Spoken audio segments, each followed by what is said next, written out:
Aujourd'hui, en studio, nous recevons le directeur général de l'organisation du bassin versant de la rivière Bayonne, Monsieur Jean-Pierre Gagnon.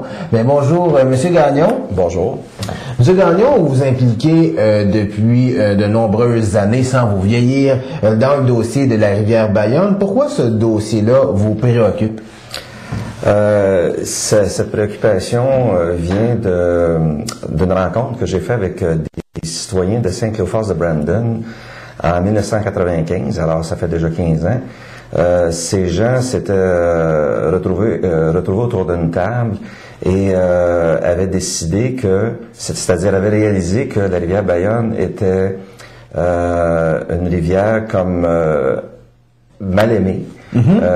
Trouver le terme mal aimé était considéré comme très dégradé au point où est-ce que quand on en parlait, les gens préféraient pratiquement se détourner du sujet plutôt que de dire on a une rivière qui est à proximité et c'est une rivière dont on pourra avoir différents usages. Alors ce groupe de personnes-là s'est retrouvé. Et moi, j'ai joint les rangs à peu près 2-3 mois ensuite. Et ce groupe-là s'est trouvé un nom qui s'appelait les Amants de la Bayonne. Et c'est un regroupement bénévole. Ce groupement-là s'est trouvé des outils, des moyens à l'époque pour ramener les gens sur le bord de la rivière, pour les intéresser et se dire, oui, on a un constat, c'est que on sait, avec les études qui avaient été, les études qui avaient été faites antérieurement, que cette rivière-là, oui, était considérée comme très dégradée, mais le constat étant fait, on a dit, on va se trouver des actions, on va se trouver des choses à faire. Et les actions et les choses qui se sont faites après ma barre, c'était de faire des corvées de nettoyage. Dans les 5 premières années, des plantations d'arbres sur le bord de la rivière et des activités de sensibilisation comme il y avait eu un dépliant qui était fait sur l'histoire des moulins de la Bayonne. D'accord. Alors, les 5 premières années ont été très fertiles en événements autour de la rivière et dans les journaux de l'époque, on a commencé à en jaser, on a commencé à en discuter. Et autour de 2001, le mouvement s'est quelque peu essoufflé. On avait donné une bonne bourrée, comme on dit. Et en 2002 est arrivée la politique de l'eau du ministère de l'Environnement de l'époque, de M. André Boisclair. La politique de l'eau qui a décidé de diviser le Québec en 33 bassins hydrographiques principaux. Et le fait qu'on avait entamé une action en 95, ça avait déjà mis, comme on dit, la Bayonne sur la map. Et parce qu'il y avait des actions qui avaient déjà été faites. Alors, on s'est dit, il faut saisir la balle au bon. Et avec la nouvelle politique de l'eau, on a commencé à faire des représentations à Québec pour dire qu'on voulait que notre petite rivière Bayonne soit prise en charge dans ces 33 bassins hydrographiques. 2003-2004. En 2004, on a l'Assemblée de fondation du nouvel organisme de bassin qu'on connaît aujourd'hui.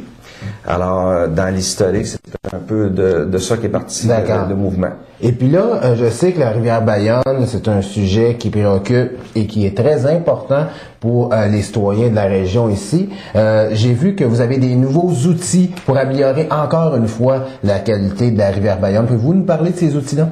Oui, maintenant, on analyse la rivière Bayonne à 2 endroits, en haut de la rivière du côté de Saint-Félix-de-Valois et au pont de 138, il y a des analyses qui sont faites périodiquement de façon mensuelle, cueillette d'analyse pour suivre la santé, la qualité de l'eau.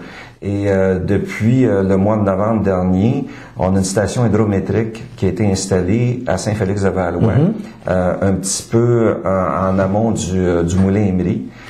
Et c'est une station qui calcule le débit de l'eau. D'accord.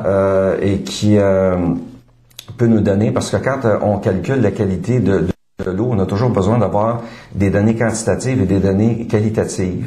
avec les deux. Alors quand on a ces deux données-là, ben on peut recouper et dire à un moment donné par rapport à tel volume d'eau que tu as, on a telle quantité de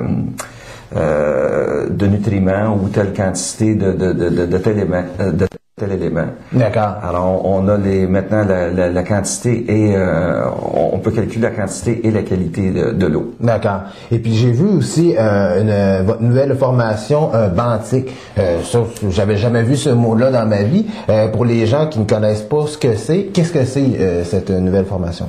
La formation Bantic, il y a divers, quand vous me parlez de différents outils, c'est que tu peux faire un portrait de la qualité physico-chimique de l'eau avec en laboratoire, à un moment donné, avec une cueillette, telle bouteille. Mais il y a différentes façons d'aller chercher la qualité de l'eau. La formation Bantic qu'on a été chercher, c'est on va à un endroit prédéterminé de la rivière, okay, où est-ce qu'on a une caractéristique choisie, comme un lit rocheux. Et là, on est une équipe, d'ailleurs Alain est avec nous autres, Monsieur Tétro est avec nous autres, c'est que l'équipe, tu vas avoir une personne qui a un filet, tu as une autre personne qui va noter.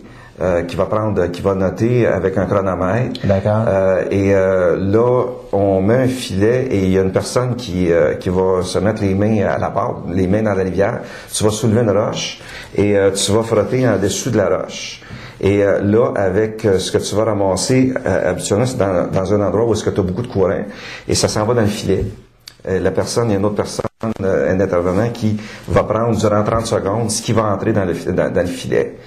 Là, avec ce qu'on va avoir récolté, c'est on va récolter des larves d'insectes. Okay. C'est les larves d'insectes qui vont habituellement se loger, s'agripper en dessous des roches.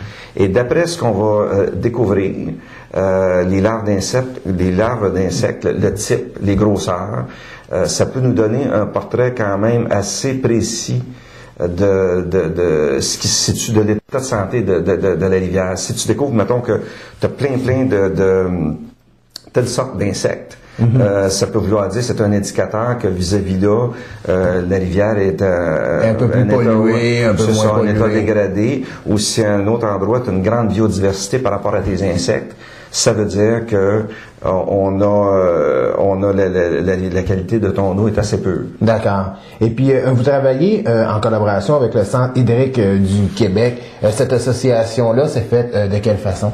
Le centre hydrique, c'est que cette collaboration-là, c'est avec eux autres qu'on peut installer des instruments de mesure.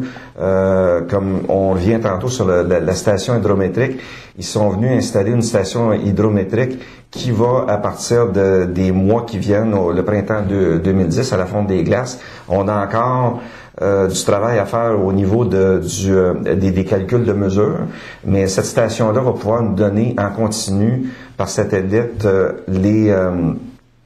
quand on dit combien de mètres cubes le débit d'une rivière est, oui, on va pouvoir avoir ça par Internet. D'accord. On peut pas donner de date tout de suite, mais là, la station est installée et c'était assez spectaculaire. Je pense que on va pouvoir le voir. On a des images là-dessus.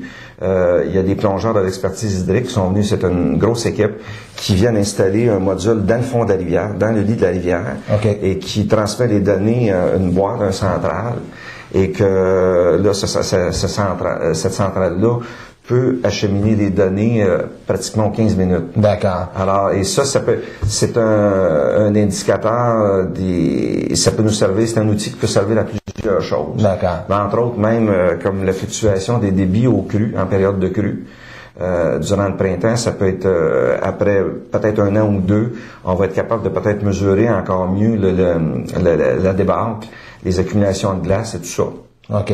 Et puis, on sait que tout ce dossier-là, c'est un dossier assez complexe. Donc, les gens qui voudraient en savoir plus en terminant sur le projet de la rivière Bayonne, est-ce que vous avez un numéro de téléphone, un site Internet pour que les gens puissent consulter un petit peu?